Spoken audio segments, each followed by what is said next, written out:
Yes, good morning, students. Today we will solve the exercise of lesson number 1, a lesson in kindness. Page number 6. Word power.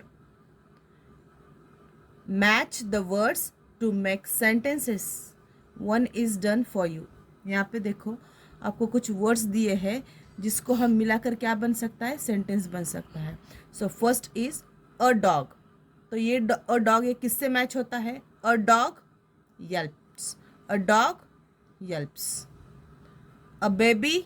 Baby क्या करती है? A baby cries. A baby cries. Baby रोती है. A towel dries. A towel dries. A snake hisses. A snake hisses. Snake क्या करता है? Hisses. A porter carries. A porter carries. Porter का मतलब होता है जो सामान बहा के लेके जाता है, जैसे कि कुली. हम रेलवे स्टेशन पे देखते हैं कोई जो व्यक्ति सामान उठा के लेके जाता है उसको बोलते हैं Porter.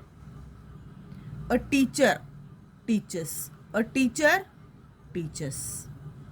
A cricketer hits. Cricketer क्या करता है? हिट करता है बॉल से. बैट से बॉल को हिट करता है. A cricketer hits. A cricketer hits. A footballer kicks. A footballer kicks. In this way we solve this one. Now we will switch to this second. Which of these qualities do you think are desirable and which of them are undesirable? तो हमको क्या करना है, यहाँ पे उन्होंने कुछ words दिए हैं. देखो लिस्ट ऑफ वर्ड्स दिए हैं दो ग्रुप में, और यहाँ पे हमको क्या करना है? Desirable qualities and undesirable qualities. यानी हमको अच्छा बिहेव कैसे करना है, अच्छी क्वालिटीज़ कौन सी है, ये इस रो में लिखनी है. और जो अच्छी बात नहीं होते उनको अनडिज़ायरेबल क्वालिटीज़ में लिखनी है. जैसे कि देखो true. Is it a good quality और बैड? ट्रू इज अ सच बोलना या सच्चाई क्या है? गुड क्वालिटी है. तो हम कहाँ पे लिखेंगे इसको? यहाँ पे इस डिज़ायरेबल क्वालिटीज़ में ट्रू. काइंड. काइंड यानी दया, कहाँ लिखेंगे? डिज़ायरेबल में काइंड. फॉल्स. फॉल्स यानी चूक या गलत, तो कहाँ लिखेंगे इसको हम? अनडिज़ायरेबल में. ओके तो first one we will write in desirable qualities. This column we will complete. हम ये क्या करेंगे? पहला ये कॉलम कंप्लीट कर लेंगे. Rude undesirable. Cruel undesirable. Harsh. Polite. Polite का मतलब होता है सभ्य, दूसरों से अच्छी तरह से बात करना. पोलाइट. तो यहाँ पे लिखेंगे पोलाइट इन डिज़ायरेबल क्वालिटीज़ में. लविंग यानी प्यार करने वाला, प्यारा. प्राउड यानी थोड़ा सा जो गर्व फील करता है उसको बोलते हैं प्राउड. ये भी अनडिज़ायरेबल में आएगा. सेल्फिश यानी सिर्फ खुद के बारे में सोचने वाला. जंटल. जंटल यानी सभ्य, सौम्य, तो ये भी डिज़ायरेबल क्वालिटी में आएगा, जंटल. ऑनेस्ट यानी सच बोलने वाला, सच्चाई का साथ देने वाला, ऑनेस्ट, ये भी डिज़ायरेबल में आएगा. रेगुलर. रेगुलरली काम करने वाला, न बल्कि अपना काम आज करके फिर 4 दिन टालम टाल करके फिर दूसरे दिन करने वाला, इसको बोलते हैं अनरेगुलर. लेकिन जो डेली काम करता है अपना रेगुलरली और ऑनेस्टली, वो है रेगुलर, अच्छा पर्सन. तो ये क्वालिटी कहाँ पे आएगी? रेगुलर डिज़ायरेबल में आएगी. देखो रेगुलर. नाउ ग्रीडी को, तो ये अनडिज़ायरेबल में आएगा. फ्रेंडली डिज़ायरेबल में. तो डिज़ायरेबल में कौन से क्वालिटीज़ आते हैं हमारे? True, kind, polite, loving, gentle, honest, helpful, regular and friendly. And see the remaining. Rude. Rude यानी दूसरों से मीन्स ऐसा रफली बात करने वाला, उसको बोलते हैं रूड. तो हमने पहले यहाँ पे फॉल्स लिखा है. फॉल्स यानी गलत. फिर आएगा रूड अनडिज़ायरेबल में. क्रूअल यानी दुष्ट, ये भी अनडिज़ायरेबल में आएगा. हार्श यानी दूसरों से कड़क बात करने वाला, हार्श. प्राउड, ये भी अनडिज़ायरेबल में आएगा. सेल्फिश, ये भी अनडिज़ायरेबल में आएगा. ग्रीडी, ये भी अनडिज़ायरेबल में आएगा. केयरलेस, यानी परवाह ना करने वाला, केयरलेस। और कनिंग यानी धूर्त, कनिंग यानी धूर्त, लोमड़ी की तरह, फॉक्स की तरह। तो अनडिजायरेबल बॉक्स में क्या क्या आता है? False, rude, cruel, harsh, proud, selfish, greedy, careless and cunning. In this way we filled desirable qualities and undesirable qualities, both the row we filled. Okay, now we will switch to थोड़ा light से है. Now page number 7, topic number 3, question number 3, some words end in ly as. देखो अभी कुछ ऐसे words है जो ly से एंड होते हैं. किससे एंड होते हैं? ly से एंड होते हैं. Examples are softly, gently, slowly, regularly. At the end of all these words ly is there. देखो इन सब वर्ड्स के एंड में क्या है? ly लगे वाला है. They show how we do an action. ये वर्ड्स क्या बता रहे हैं कि हम हमारी एक्शन कैसी है. जैसे कि तुम कैसे चल रहे हो? स्लोली चल रहे हो. कैसे बात कर रहे हो? जेंटली. कैसे बिहेव कर रहे हो? जेंटली. और दूसरों के साथ कैसे बोल रहे हो? सॉफ्टली बोल रहे हो. मीन्स तुम जो एक्शन कर रहे हो, तुम्हारी एक्शन ये वर्ड्स बताते हैं. उन वर्ड्स को हम, जैसे कि सॉफ्ट को हम अगर एलवाई लगाते हैं तो ये हमारी एक्शन हो गई. तुम एक्शन कर रहे हो लेकिन कैसे कर रहे हो, तो यहाँ पे वर्ड को एलवाई लगाया जाता है. ओके, तो हम यहाँ पे बॉक्स में देखो आपको ऑप्शंस दिए हैं और यहाँ पे सेंटेंसेस दिए हैं. जो प्रॉपर ऑप्शन इसको मैच होता है हम यहाँ पे लगाएंगे. So C complete these sentences with words from the box. हमको क्या करना है? यहाँ पे जो सेंटेंस दिया है कंप्लीट करना है बॉक्स में से प्रॉपर वर्ड चूज करके. Number 1, eat your food. हमें हमारा फूड खाना चाहिए, लेकिन कैसा? Loudly, slowly, bravely, happily, correctly और honestly. Yes, slowly. We should eat our food slowly. तो यहाँ पे स्लोली हमने लिख दिया है.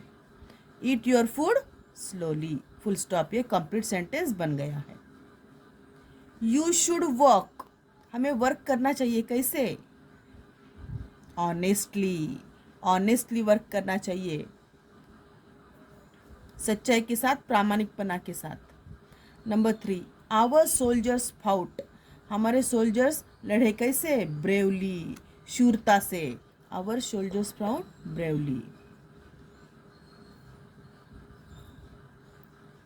Boys were shouting loudly. Boys कैसे शाउट कर रहे थे? Loudly.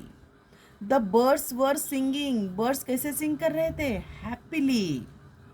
And he answered the questions correctly. तो हमने क्या किया? ये प्रॉपर वर्ड यहाँ पे लिखे और सेंटेंस बनाए. तो सेंटेंस क्या है? ऐसा वाक्य जिसमें जो शब्द होते हैं, हर एक शब्द जब हम प्रॉपर वे में लिखते हैं और उस सेंटेंस को मीनिंग होता है. कुछ क्या होता है? मीनिंग होता है. उस वाक्य को बोलते हैं sentence. Eat your food slowly, ये हमारा सेंटेंस बन गया. सेंटेंस हमेशा फर्स्ट लेटर, सेंटेंस में हमेशा फर्स्ट लेटर कैपिटल लिखा जाता है और एंड में एक तो फुल स्टॉप होता है. अगर ये सादा सेंटेंस है तो, अगर एक्सक्लेमेटरी सेंटेंस है तो वहाँ पे हम एक्सक्लेमेटरी मार्क लगाते हैं. अगर क्वेश्चन पूछा गया है तो क्वेश्चन लगाते हैं. लेकिन यहाँ पर हमने क्या दिया है? फुल स्टॉप दिया है, क्योंकि ये सादे सेंटेंस है. Right, see this question. Write the following sentences as questions. यहाँ पे हमको कुछ सेंटेंसेस दिए हैं. उन सेंटेंसेस का हमको क्या बनाना है? क्वेश्चन बनाना है. क्या बनाना है? क्वेश्चंस बनाने हैं. अभी देखो फर्स्ट यहाँ पे उन्होंने करा के दिखाया है. The little dog yelped in pain. ये सादा सेंटेंस दिया है उन्होंने, यहाँ पे फुल स्टॉप दिया है. तो इस सेंटेंस में उन्होंने क्या किया है? The little dog yelped in pain. इसका मतलब होता है कि जो छोटा कुत्ता था वो क्या कर रहा था? पेन के मारे क्राई कर रहा था, रो रहा था. तो इसका हमें क्वेश्चन कैसे बनाएंगे? क्वेश्चन कैसे बनाएंगे? तो यहाँ पे YELPED यल्प का मतलब होता है YELP यल्प यानी दर्द के मारे चिल्लाना, रोना. अभी ये कुत्ता क्या कर रहा था? रो रहा था, उसका रोना हो गया. तो हमको क्वेश्चन किस में पूछना है? पास्ट टेंस में क्वेश्चन पूछना है हमको. तो पास्ट टेंस में क्वेश्चन पूछने के लिए हमको क्या ये लेना पड़ता है? DID, डिड हेल्पिंग वर्ब लेना पड़ता है. ओके, तो क्वेश्चन कैसा होगा? ये ED निकल जाएगा और हम यहाँ पे क्या लगाएंगे? डिड लगाएंगे. और ये जो वर्ब है YELP यल्प, उसको हम एज इट इज़ लिखेंगे ईडी निकाल कर। अभी देखो, the little dog helped in pain, ये सादा सेंटेंस है। ये सेंटेंस किसके बारे में है? डॉग के बारे में। तो द लिटल डॉग क्या हो गया? द लिटल डॉग क्या हो गया? द लिटल डॉग, देखो द लिटल डॉग सेंटेंस किसके बारे में है? डॉग के बारे में, इसलिए द लिटल डॉग ये पूरा क्या हो गया? सब्जेक्ट। जिसके बारे में सेंटेंस बोला जाता है उसको सब्जेक्ट कहते हैं, हिंदी में कर्ता कहते हैं। ओके, और ये यहाँ पे एक्शन कैसे हो रही, कौन सी हो रही है उसकी? पेन के मारे रोने की। ये वर्ब का सेकंड फॉर्म है और ये क्या है? वर्ब है। ये क्या है? वर्ब की सेकंड फॉर्म है। और ये जो रिमेनिंग पार्ट है इन पेन, इसको बोलते हैं हम ऑब्जेक्ट। इसको क्या बोलते हैं? ऑब्जेक्ट। तो ये सादा सेंटेंस है और इसका क्वेश्चन बनाने के लिए हमें क्या करना पड़ेगा? The little dog helped in pen, जो हेल्प्ड जो है इसका ईडी निकल जाएगा और स्टार्टिंग में क्या आ जाएगा? डिड आ जाएगा, क्योंकि ये पास्ट टेंस का सेंटेंस है। सेंटेंस किसका है? पास्ट टेंस का है। तो क्वेश्चन में आपको किस में पूछना पड़ेगा? पास्ट टेंस में ही पूछना पड़ेगा। तो यहाँ पे कैसा किया है उन्होंने? ईडी निकल जाके did the little dog, did के बाद उन्होंने सब्जेक्ट लिया है the little dog help in pen. ED निकल गया और एज इट इज वर्ब की फर्स्ट फॉर्म ली उन्होंने हेल्प और यहाँ पे लिख दी। तो क्वेश्चन क्या बन गया? Did the little dog help in pen. हमें कुछ भी चेंजेस नहीं करने हैं। ईडी निकल कर हमको यहाँ पे सिर्फ डिड लगाना है और यहाँ पे जो वर्ब की सेकंड फॉर्म दी है तो उसका वर्ब का फर्स्ट फॉर्म लेना है हमको, at the end question mark. तो यह हमारा क्या बन गया? क्वेश्चन बन गया। तो हम सेकंड सेंटेंस देखते हैं। Mister Roy walked back into his house. Mister Roy वापस अपने घर पे चले गए। तो इसका क्वेश्चन क्या होगा? ये वॉक्ड क्या है? वॉक्ड वर्ब की सेकंड फॉर्म है। यहाँ पे भी ईडी निकल जाएगा और देखो, did mister Roy walk back into his house? Question mark. Now third one, the boy showed his sandwiches to the dog. अभी यहाँ पे वर्ब की सेकंड फॉर्म है showed। सेंटेंस किसके बारे में है? बॉय के बारे में। तो हमें क्वेश्चन क्या होगा हमारा? The boy showed his sandwiches to the dog. Boy ने क्या किया? उसने सैंडविचेस डॉग को दिखाई। Did the boy show his sandwich to the dog? Question mark. Now fourth one, he gave the boy a hard blow with his stick. He gave the boy a hard blow with his stick. अभी आप यहाँ पे बोलेंगे कि यहाँ पे ED नहीं लगाए वाला दिख रहा, क्योंकि ये क्या है? गिव की सेकंड फॉर्म है। GIVE, गिव यानी देना और गिव यानी दिया। तो ये क्या है? V2 है, गिव की सेकंड फॉर्म है। तो क्वेश्चन कैसा होगा? Did he give the boy a hard blow with his stick? Question mark. Now last one, the boy had a bag hanging from his shoulder. अभी यहाँ पे देखो, HAD had, ये हेल्पिंग वर्ब है, लेकिन यहाँ पे ये हेल्पिंग वर्ब मेन वर्ब की तरह काम कर रहा है। किसकी तरह काम कर रहा है? मेन वर्ब की तरह काम कर रहा है। इसका वर्ब का फर्स्ट फॉर्म होगा HAVE have, यानी कोई भी चीज़ हमारे पास होना, और इसका सेकंड फॉर्म है हैड, HAD हैड। तो इसका देखो क्वेश्चन कैसा बनेगा? देखो, the boy had a bag hanging from his shoulder. Boy के पास जो बैग थी वो उसके शोल्डर से हैंग कर रही थी। क्वेश्चन होगा, did the boy have a bag hanging from his shoulder? Question mark. यहाँ पे हैड जो है ये वर्ब की सेकंड फॉर्म होगा और हैव उस वर्ब की फर्स्ट फॉर्म। ये हैड जो है यहाँ पे मेन वर्ब की तरह काम कर रहा है। तो बच्चों, ये आपको समझ में आया? Now page number 8, second question, rewrite each sentence as shown. Rewrite यानी हमको वापस लिखना है। यहाँ पे उन्होंने कुछ हमको सेंटेंसेस दिए हैं। देखो, how cruel the boy was, exclamatory mark. ये जो एंड में मार्क दिया है इस मार्क को बोलते हैं एक्सक्लेमेटरी मार्क। मराठी में या हिंदी में बोलते हैं उद्गारवाचक चिन्ह, बोलते हैं उसको उद्गारवाचक चिन्ह।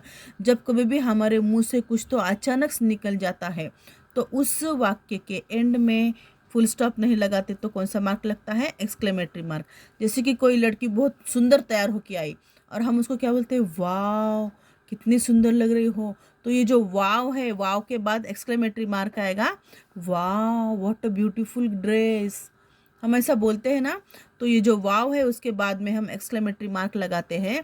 तो ये क्या हो गया? हमारे मुंह से अचानक से निकले वाली जो सेंटेंसेस होते हैं उसको बोलते हैं एक्सक्लेमेटरी सेंटेंसेस। तो देखो, how cruel the boy was, वो बॉय कितना क्रूअल था। तो इसका हमें सादा सेंटेंस कैसे बनाएंगे?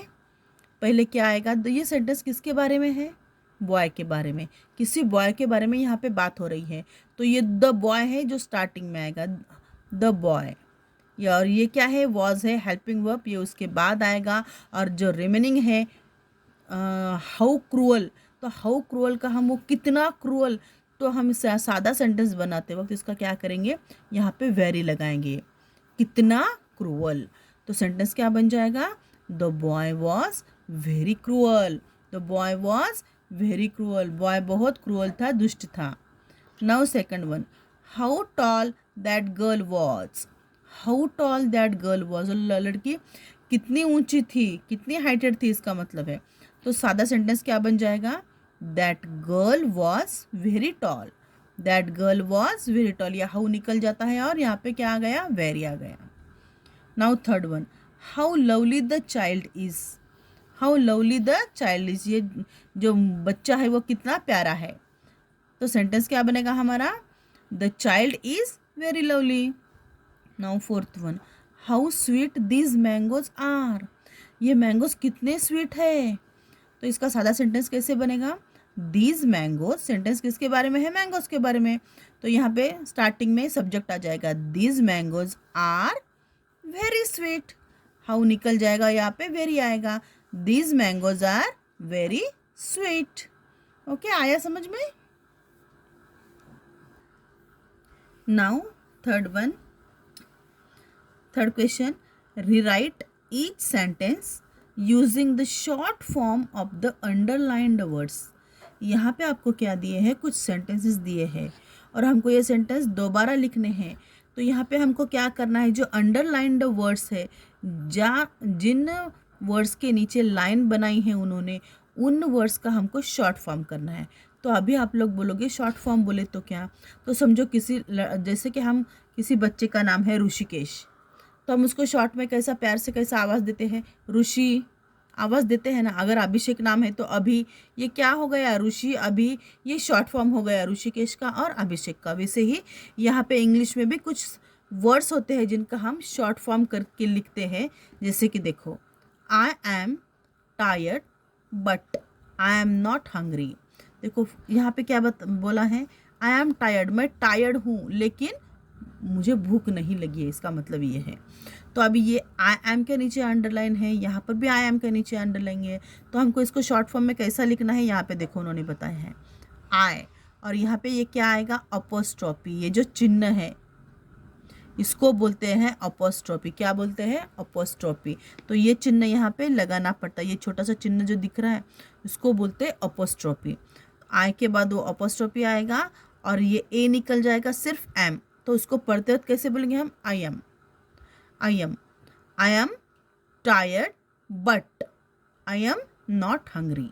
सेम, इसमें मीनिंग में कुछ भी चेंज नहीं होने वाला है, मीनिंग सब सेम रहने वाला है, उसका कुछ भी चेंज नहीं होने वाला है। सिर्फ हमें लिखते वक्त यहाँ पे हम ऐसा लिखते हैं। ओके, तो इसको अपोस्ट्रोफी बोला जाता है। तो आई एम का क्या हो गया? आई एम, आई और M, I am. Now second, do not disturb her, she is at work. अभी देखो यहाँ पे डू नॉट के नीचे अंडरलाइन है और शी इज़ के, तो यहाँ पे हम कैसे लिखेंगे? D O, do, N apostrophe और टी लगाएंगे, यहाँ पे ओ निकल जाएगा। तो हम इसको पढ़ेंगे कैसे?